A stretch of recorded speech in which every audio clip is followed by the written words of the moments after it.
Hello, and welcome to the Drowsy Mind. Tonight, we're going to spend some time thinking about dreams. Not all dreams, but a particular kind of dream. The kind that feels so real, so vivid, so convincing that when you wake up, you're not quite sure where you are. You might lie there for a moment, blinking in the early light, trying to piece together what just happened. Was that real? Did I actually have that conversation? Was I really in that place? And then, gradually, you remember. It was a dream, but it felt so convincing, so textured, so emotionally real. If you've ever had this experience, you're not alone. Vivid dreams, the kind that feel indistinguishable from waking life, are something most people experience at some point. And they can be puzzling. They can leave you feeling disoriented, sometimes even a little unsettled, wondering why your brain would create something so detailed, so immersive, so emotionally charged. That's what we're going to explore together tonight. Why some dreams feel so real. What's happening in your brain when these vivid dreams occur. And why certain times in your life, certain emotional states seem to bring them on more often. There's nothing you need to do right now. You don't need to remember any of this. You can listen with your eyes closed.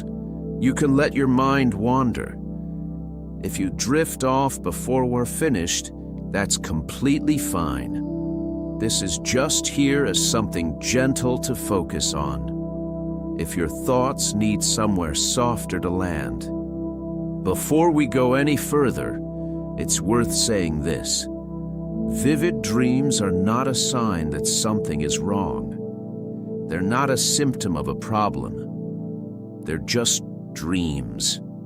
Your brain doing what brains do. Sometimes dreams are vague and forgettable. Sometimes they're sharp and memorable. Both are normal. Both are part of how your mind processes the world. So if you've been wondering whether your vivid dreams mean something is off, you can let that worry go. They're just your brain, working through experiences, emotions, memories in its own way. And tonight, we're going to understand a little more about how that works. We'll start by thinking about what makes a dream feel real in the first place. Because when you're awake, you have a very clear sense of what's real and what isn't. You know that the chair you're sitting on is solid. You know that the sounds you hear are coming from actual sources. You know where you are in space. Your brain is constantly processing sensory information and using that information to build a coherent picture of reality. But when you're dreaming, that sensory input is gone. Your eyes are closed. You're lying still. The world outside has faded away. And yet, your brain is still active. It's still generating experiences. It's still creating images, sounds, sensations, emotions. But now, instead of drawing on the external world, it's drawing on memory, on fragments of things you've seen, heard, felt. And it weaves those fragments together into something that feels whole, something that feels present, something that feels real. When a dream is vivid, it's because your brain has done this weaving so convincingly, so seamlessly, that you don't question it. You accept the dream world as reality. You move through it. You interact with it. You feel things about it. And it's only when you wake up, when the external world comes rushing back in, that you realize, oh, that wasn't real. But while you were in it, it felt entirely real. And that's what we're going to explore. Why that happens, what your brain is doing to create that sense of reality, and why some dreams achieve it more than others. Most vivid dreams happen during a particular stage of sleep. It's called REM sleep. REM stands for rapid eye movement.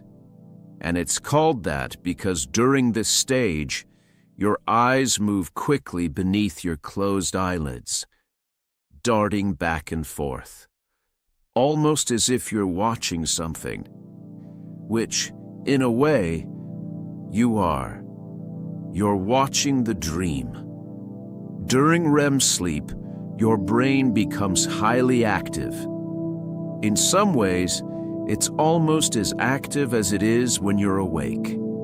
Certain regions light up. Certain networks start communicating intensely. And this activity is what generates the experience of dreaming. Now, REM sleep doesn't happen all night. Sleep moves in cycles. Each cycle lasts about 90 minutes. And within each cycle, you move through different stages: light sleep, deep sleep, and then REM sleep. At the beginning of the night, REM periods are short, maybe just 5 or 10 minutes. But as the night goes on, REM periods get longer. By the early morning hours, you might be in REM sleep for 20 or 30 minutes at a time, sometimes even longer. This is why dreams in the early morning, the ones you have just before you wake up, often feel the most vivid. You're spending more time in REM sleep. Your brain has more time to construct elaborate dream scenarios. And because you're closer to waking, you're more likely to remember them. So if you tend to have vivid dreams in the hour or two before you get up, that's why. Your brain is in its most active dreaming phase. Now, during REM sleep, something interesting happens in your brain. Some areas become very active, and other areas become much quieter. The areas that become active are the ones involved in emotion, memory, and sensory processing. For example, the amygdala. The amygdala is a small structure deep in your brain that processes emotions: fear, anxiety, excitement, joy. During REM sleep, the amygdala is highly active. This is one reason why dreams often feel emotionally intense. Your emotional processing center is firing. It's contributing to the dream content. So even if nothing particularly dramatic is happening in the dream, you might still feel strong emotions about it. Another area that becomes active is the visual cortex. This is the part of your brain that processes what you see. During REM sleep, even though your eyes are closed and you're not receiving any visual input from the outside world, your visual cortex is busy. It's generating images, creating scenes, building spaces. This is why dreams have such a strong visual component. You see things in your dreams, places, people, objects. Sometimes they're familiar, sometimes they're strange, sometimes they're a blend of both. But they feel real because your visual cortex is creating them with the same neural machinery it uses when you're awake and actually seeing things. Now, while these areas are active, another part of your brain becomes much quieter. The prefrontal cortex. This is the part of your brain involved in logic, planning, critical thinking, and self-awareness. During waking life, your prefrontal cortex is constantly checking things. Does this make sense?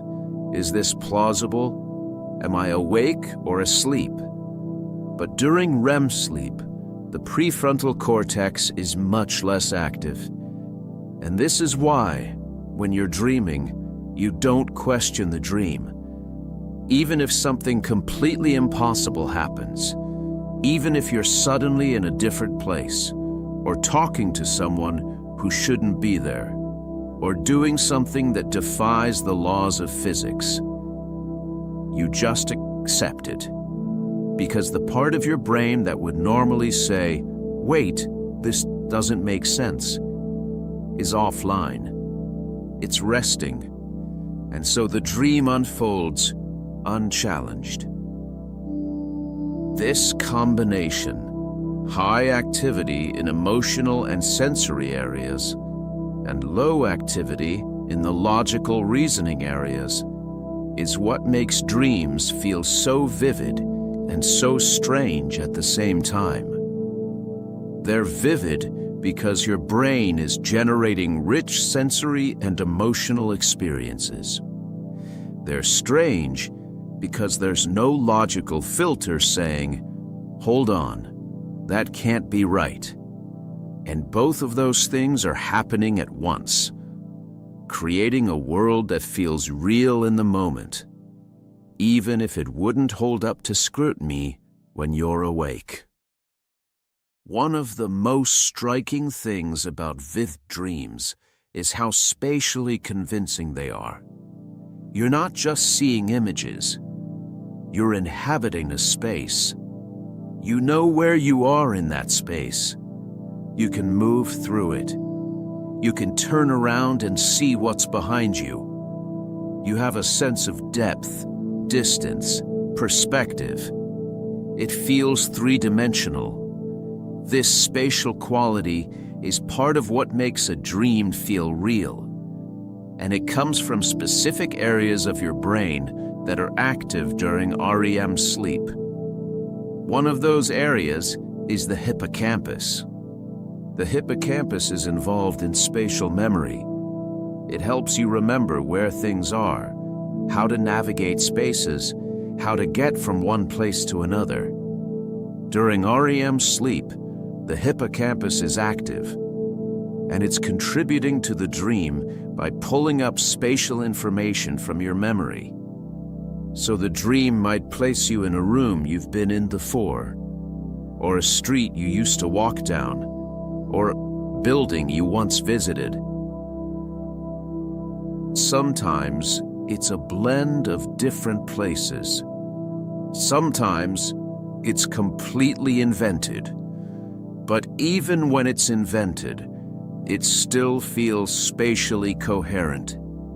You still have a sense of being inside a real environment. And that's because your brain is using the same spatial processing systems it uses when you're awake and moving through the actual world. There's also something happening with your sense of self-location. When you're awake, you always know where you are. You're here, in your body, in this room, in this place. Your brain is constantly integrating information from your senses to maintain that awareness. Touch, vision, balance, proprioception, which is your sense of where your body is in space. All of that information comes together to give you a stable sense of being located in the world.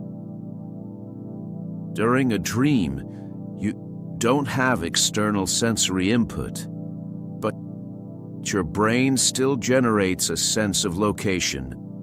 It creates the feeling that you're somewhere, that you're standing in a particular spot, or walking down a particular path, or sitting in a particular chair. And because your prefrontal cortex, the part that would normally check whether this makes sense, is less active, you don't question it. You just accept that you're there, in that place, experiencing it. This is one reason why some dreams feel so immersive. It's not just that you're watching a scene unfold. You're in the scene. You're part of it. And your brain has constructed that sense of presence so thoroughly, so convincingly, that when you wake up, it can take a moment to reorient, to remember where you actually are. Some people describe waking from a vivid dream and feeling like they've been transported, like they've just returned from somewhere else. And in a neurological sense, that's not far from the truth. Your brain really did construct another environment. It really did place you inside it. It just did so internally, using memory and imagination rather than external reality. And when the dream was vivid enough, when the spatial information was detailed enough, waking up can feel like crossing a boundary, stepping from one world back into another. This isn't a sign of confusion. It's just your brain adjusting, letting go of the dream world, re-establishing your connection to the waking world. And within a few seconds or minutes, that transition is complete. You're back, fully present, oriented. But for a moment there, you were somewhere else. And your brain made that somewhere else feel entirely real. Vivid dreams aren't just visually detailed. They're also emotionally intense. You might wake up from a dream feeling anxious, or relieved, or sad, or confused. And sometimes the emotion is so strong, it lingers for a while after you wake. You carry it with you into the day. This emotional quality is a key part of what makes a dream feel real. Because in waking life, your emotions are tied to your experiences. If something matters to you, you feel something about it. And the same is true in dreams. When a dream includes strong emotions, it feels significant. It feels like something that matters, even if, logically, it was just your brain processing information while you slept. As we mentioned earlier, during REM sleep, the amygdala is highly active. The amygdala is your brain's emotional center. It's involved in processing fear, anxiety, excitement, and other strong feelings. And during dreams, this activation means your brain is generating emotional responses. Sometimes those emotions match what's happening in the dream. If you're dreaming about something stressful, you feel stressed. If you're dreaming about something joyful, you feel happy. But sometimes, the emotion doesn't quite match the content. You might dream about something mundane, like walking through a grocery store, and feel a sense of deep sadness for no clear reason. Or you might dream about something neutral and feel intense anxiety. This happens because your brain is processing emotions independently of the narrative. The dream story is one thing. The emotional processing is another. And sometimes they align. Sometimes they don't. But either way, the emotion is real. Your amygdala is firing. Your body might even respond. Your heart rate might increase during an anxious dream, your breathing might quicken. You might wake with your heart pounding, even though nothing actually happened. Because to your brain, in that moment, something did happen. The emotional experience was real. Now, there's something else worth knowing about emotions and dreams. Dreams often reflect what you've been feeling during the day. Not always in an obvious way. Your dream might not be about the thing that's actually bothering you. But the emotional tone of your dreams often mirrors your waking emotional state. If you've been stressed, your dreams might feel more chaotic or urgent. If you've been sad, your dreams might have a melancholic quality. If you've been excited about something, your dreams might feel energized or adventurous. This is your brain working through emotions, processing them, trying to make sense of them. And during REM sleep, that processing can become quite intense, because your emotional systems are active, but your logical systems are quiet. So emotions flow more freely. They're less filtered, less constrained by reason or context. And that can make dreams feel overwhelming sometimes. But it's not a bad thing. It's just your brain doing its work, taking the emotional experiences of the day, examining them from different angles, and gradually integrating them into your memory and understanding. So if you wake from a vivid dream feeling emotional, it doesn't mean something is wrong. It just means your brain was actively processing. And that processing, even when it feels intense, is part of how you stay emotionally balanced over time. Many people notice that their dreams become more vivid during certain times in their lives. During periods of stress, during major life transitions, after grief or loss, when something significant is happening. This isn't a coincidence. There's a connection between what's happening in your waking life and what happens in your dreams. When you're going through something difficult, or uncertain, or emotionally demanding, your brain has more to process, more emotions to sort through, more memories to organize, more questions to work through. And a lot of that processing happens during sleep, specifically during REM sleep. So when your waking life is more emotionally intense, your dreams often become more intense too. They might feel more vivid, more detailed, more emotionally charged. You might remember them more clearly. You might wake from them feeling shaken or confused. And you might wonder, why is this happening now? The answer is, your brain is working harder. It's trying to make sense of what you're experiencing. And dreams are part of that process. Let's think about stress for a moment. When you're stressed, your body and brain are in a heightened state. Your nervous system is more reactive. Your emotions are closer to the surface. And even when you're trying to relax, even when you're lying in bed at night, that heightened state doesn't just disappear.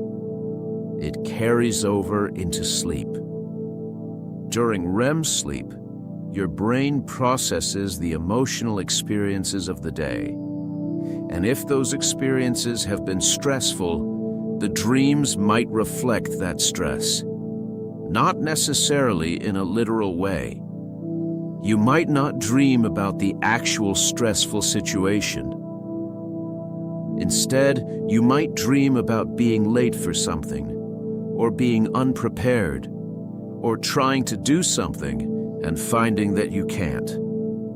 These dreams capture the feeling of stress, even if they don't depict the actual source. And because stress activates the amygdala, and the amygdala is already active during REM sleep, the emotional intensity of these dreams can be quite high.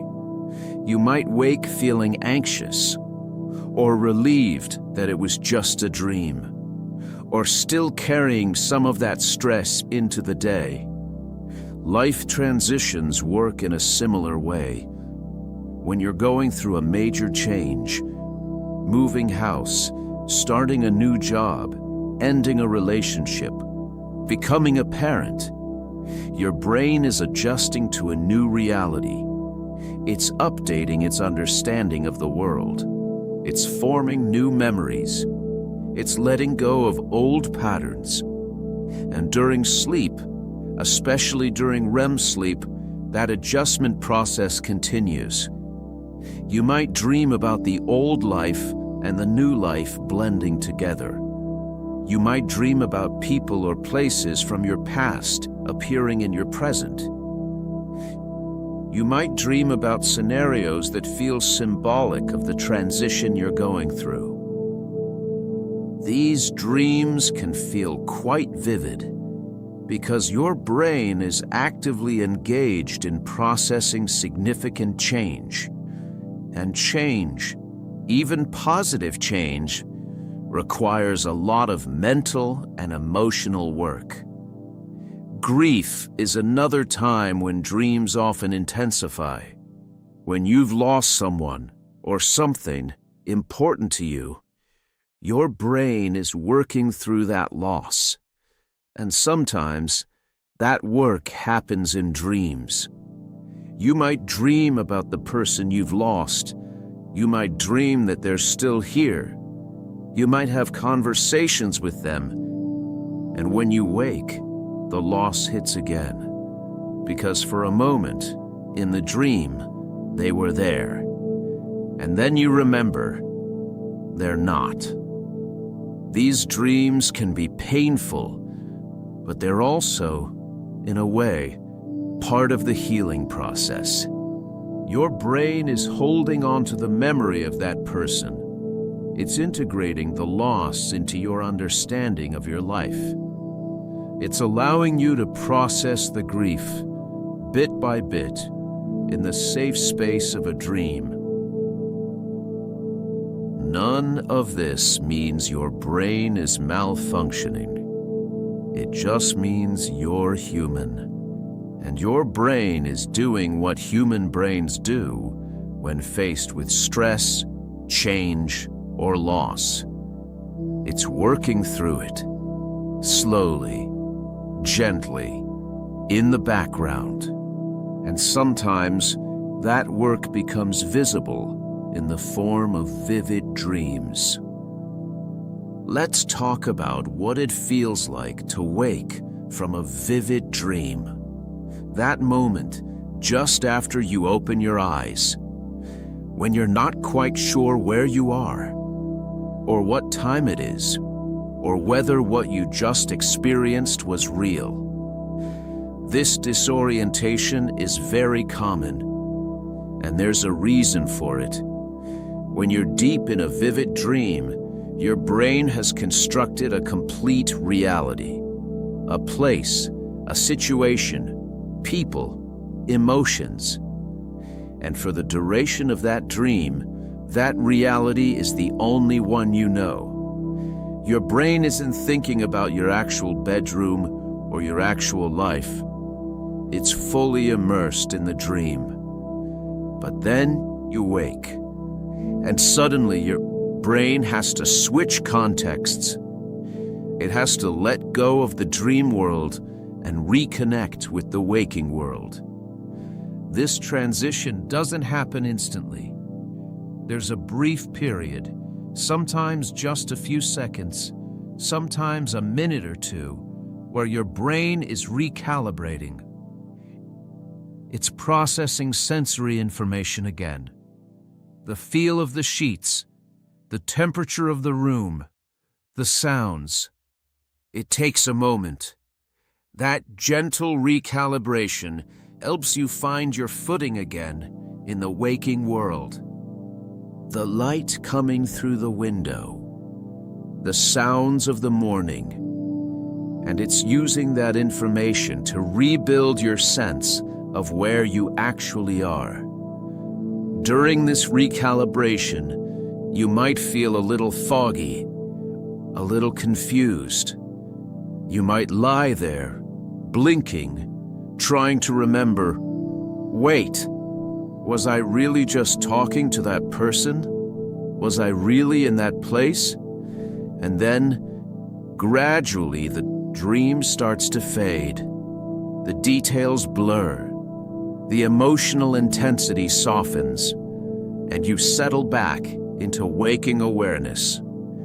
This process is completely normal. It's your brain transitioning between states, from the internally generated world of the dream to the externally perceived world of waking life.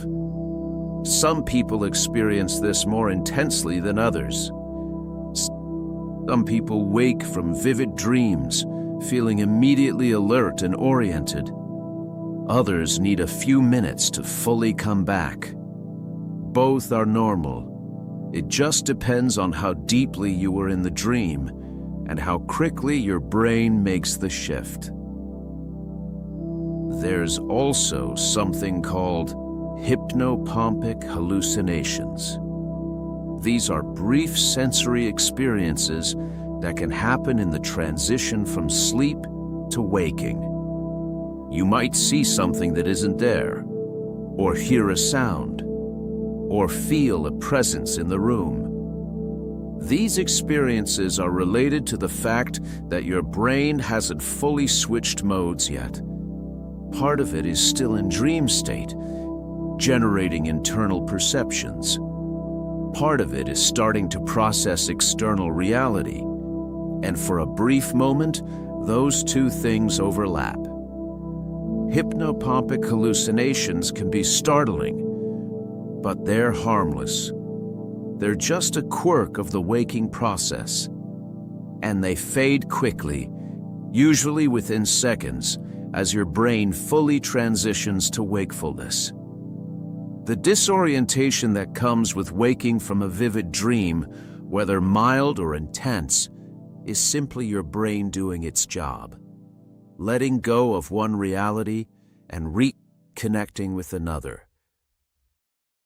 And within a short time, that transition is complete. You're here, awake, present. The dream, no matter how vivid, has receded, and you're ready to begin the day.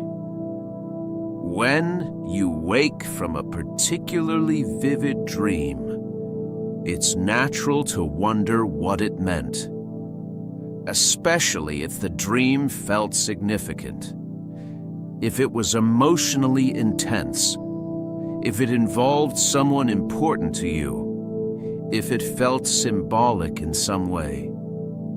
You might lie there, turning the dream over in your mind, trying to decode it. What was my brain trying to tell me? Is there a message here? Should I be paying attention to this? These are common questions, and throughout history, people have looked to dreams for meaning, for guidance, for insight into their inner lives. And there's value in that curiosity. Dreams can reveal things about what's on your mind, what you're worried about, what you're longing for. But from a neuroscience perspective, dreams aren't necessarily messages. They're more like byproducts. Your brain is doing a lot of work during sleep. It's consolidating memories. It's processing emotions. It's making connections between ideas. It's clearing out information it doesn't need. And dreams are what that work looks like from the inside. They're a kind of side effect of all that neural activity. Sometimes the content of the dream reflects something real. If you're stressed about work, you might dream about work-related scenarios. If you're missing someone, you might dream about them. If you're worried about the future, your dreams might have an uncertain or anxious quality. In that sense, dreams can be informative. They can show you what's occupying your mind. But other times, dreams are just strange. They don't seem to connect to anything. They're surreal, random, nonsensical. And that's okay too, because your brain isn't trying to tell you a story. It's just processing. And the dream, strange as it is what emerges from that processing. You don't have to interpret it. You don't have to find a hidden meaning. You can, if that feels helpful. If reflecting on your dreams gives you insight or comfort or a sense of connection to your inner world, that's valuable. But you don't have to. It's also perfectly fine to wake from a vivid dream, think, "That was weird," and then move on with your day. There's no obligation to decode every dream, no requirement to find significance in every strange image or scenario. Your brain was working. The dream was part of that work. And now you're awake. And the work continues in a different way. If you do want to think about your dreams, there's a gentle way to approach it. Rather than asking, "What does this mean?" you might ask, "What does this reflect?" What emotions came up in the dream? What themes appeared? Did anything in the dream remind you of something you've been thinking about, or feeling, or experiencing? This approach is less about finding a hidden message and more about noticing patterns, about becoming aware of what's on your mind. One of the curious things about dreams is how selectively you remember them. Some mornings, you wake up with a dream still vivid in your mind. You can recall details, images, conversations, emotions. Other mornings, you wake up knowing you dreamed, but you can't remember anything about it. And most mornings, you don't remember dreaming at all, even though you almost certainly did. This has to do with when you wake up and how your brain handles memory formation during sleep. You dream multiple times throughout the night. Every time you enter REM sleep, which happens several times in a typical night, you're likely dreaming. But you only remember the dreams you were having if you wake up during or shortly after that REM period. If you wake up during deep sleep or during a transition between stages, the dream memories don't get transferred into your waking consciousness. They just dissolve. This is why morning dreams, the ones you have just before waking, are the ones you're most likely to remember. You're already close to waking.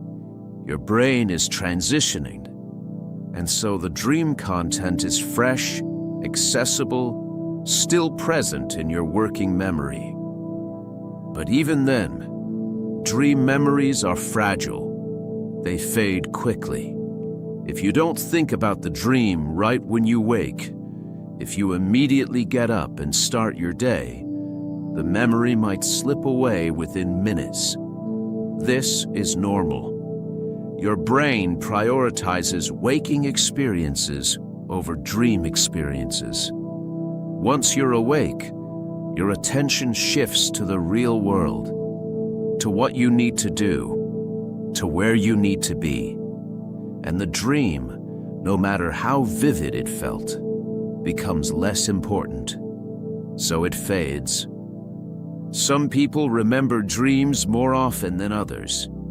This can depend on several things: sleep patterns, how often you wake during the night, how much REM sleep you're getting. Some people naturally wake more frequently, and so they have more opportunities to catch a dream in progress.